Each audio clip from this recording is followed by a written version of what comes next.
but price simply couldn't break much below this fair value gap. So when you see a lot of aggressive sellers, but with no reward, what does that tell you? Now, for every seller, there's a buyer, and for every buyer, there's a seller. So when you have lots of aggressive selling, what this really represents to us as traders is that there's passive buyers sitting at this level. And I want traders to understand this. Let's really break down one candle and let's really understand this, right? So let's look over here, for example, this green candle, again, very interesting. This was a green candle, but we had a wick over here, right? So if we just kind of break this back to a regular candlestick chart, what we see over here is this large green candle, which essentially was the entry candle, right? You could have entered anywhere on that candle with a stop loss just below these wicks. Now, what really gave me the indication to buy was, number one, we had a green candle, which means that the buyers are starting to step in. But what really gives traders the indication to look for valid buys over here is the fact that we had a ton of aggressive selling down here, which is something the candlesticks themselves will not show you.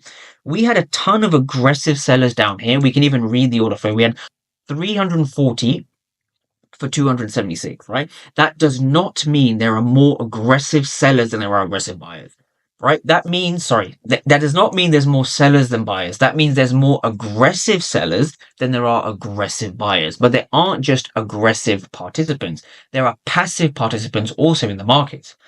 So when we see 340 aggressive sellers for only 276, that's roughly let's just say an 80 difference. The delta is 80, right? The delta is 80.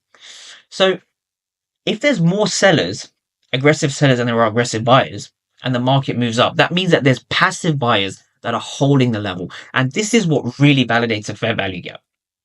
Now, when you see aggressive buyers, right? When you see aggressive sellers that don't get rewarded, it means that there's more passive buyers than there are aggressive sellers, right? That's important to understand. Also, from here, we see a very, very large switch of the delta, right? So we see a very, very large switch of the delta. We go from a massive negative delta to then a massive positive delta. Because if we look at the number just above this, we get 156 for 327. So we have double the amount of aggressive buyers than aggressive sellers after this absorption down here. So we have seen an absorption down here. We've seen an absorption of sellers, which means that the sellers have failed.